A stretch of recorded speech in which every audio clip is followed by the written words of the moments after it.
Badlapur encounter प्रकरण. गुन्हेगार बंदूक रोखत असेल तर पोलीस टाळ्या वाजवणार नाहीत. देवेंद्र फडणवीसांचं मोठं भाष्य. त्याने जर पोलिसांवर हल्ला करण्याचा प्रयत्न केला तर माझे पोलीस शांत बसणार नाहीत, ते उत्तर देतील आणि त्यांनी उत्तर दिलं. बदलापूरमधील नामांकित शाळेत 2 चिमुकल्या मुलींवर लैंगिक अत्याचार करणारा आरोपी अक्षय शिंदे हा पोलीस एन्काउंटरमध्ये मारला गेला.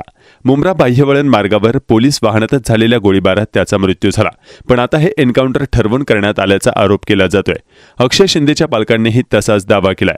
त्या संदर्भात चर्चांना उधाण आलेलं असतानाच राज्याचे उपमुख्यमंत्री व गृहमंत्री देवेंद्र फडणवीस यांनी याबाबत स्पष्ट भूमिका घेत पोलिसांच्या कृतीला पाठिंबा असल्याचं विधान केलंय. तसेच तपासातून यातलं सत्य लोकांसमोर येईल असंही ते म्हणाले.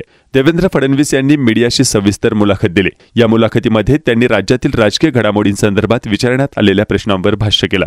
त्याचवेळी बदलापूर लैंगिक अत्याचार प्रकरणातील आरोपी अक्षय शिंदे याच्या एन्काउंटर प्रकरणीही त्यांना प्रश्न विचारण्यात आले. यावेळी पोलिसांवर बंदूक रोखली तर पोलीस टाळ्या वाजवणार नाहीत असं देवेंद्र फडणवीस म्हणाले आहेत.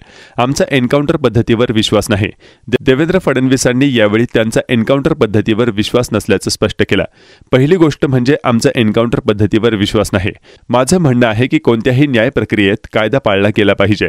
कोणत्याही गुन्हेगाराला लवकरात लवकर शिक्षा व्हायला हवी असंही ते म्हणाले. या प्रकरणातील तपासात समोर येईल की बंदूक कशी काढली गेली, ती आरोपीच्या हातात कशी गेली. पण जर कुठला गुन्हेगार बंदूक हिसकावून आपल्या पोलिसांवर बंदूक रोखत असेल तर पोलीस टाळ्या वाजवू शकत नाहीत. ते गोळी झाडतील आणि त्यांनी गोळी झाडली.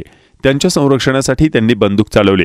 यातलं सत्य तपासून सविस्तरपणे समोर येईलच असंही देवेंद्र फडणवीस यावेळी म्हणाले. अशा वेळी जिथे गोळी लागते तिथे मारावी लागते. काही लोक म्हणतात इथेच गोळी का मारली, तिथेच का मारली. अरे तुमच्या समोर जर बंदूक घेऊन कोणी उभा राहिला आणि तुमच्यावर गोळी झाडत असेल तर तुम्ही काय हे बघत राहणार आहेत का की इथे गोळी मारायची की तिथे? असं होत नाही. जिथे गोळी लागते तिथे मारावी लागते. अशा शब्दात देवेंद्र फडणवीसांनी पोलिसांच्या कृतीचं समर्थन केलं. या प्रकरणाची 100% न्यायी चौकशी होईल. हा गुन्हेगार न्यायालयीन कोठडीत होता. फक्त माझी अपेक्षा ही आहे की काल घटना घडली, आज त्याची चौकशी सुरू झाली. आज इतक्या प्रश्नांची उत्तरं कशी मिळणार? म्हणजे डोक्यालाच गोळी कशी लागली, पायालाच कशी लागली नाही, पुढे का लागली, मागे का लागली, वगैरे वगैरे बोललं जाते. असं नाही होत. अशा प्रकरणात सर्वोच्च न्यायालयानेही खूप स्पष्ट टिप्पणी केली आहे. मला वाटतं आपण पोलिसांना काम करू दिलं पाहिजे. सीआयडी आपला तपास करेल. तपासातून सर्व गोष्टी बाहेर येतील. अशा शब्दात फडणवीसांनी त्यांची भूमिका स्पष्ट केली. बदलापूरमध्ये घटना घडल्यानंतर पूर्ण तपास करून आम्ही न्यायालयात आरोपपत्र दाखल केलं आहे. त्यानंतर ही दुसरी केस आली. या व्यक्तीने 3 लग्न केले. त्याच्या एका पत्नीने लैंगिक अत्याचाराची तक्रार दाखल केली आहे.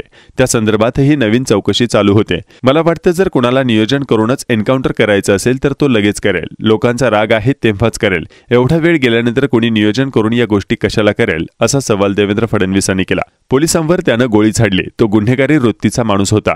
3 लग्न आणि आपल्या पत्नींना त्रास देतो. छोट्या मुलींसोबत असलं कृत्य करतो. तो काही साधू संत नव्हता. त्यानं जर पोलिसांवर हल्ला करण्याचा प्रयत्न केला तर माझे पोलीस शांत बसणार नाहीत, ते उत्तर देतील आणि त्यांनी उत्तर दिलं अशी स्पष्ट भूमिका देवेंद्र फडणवीसांनी यावेळी घेतली.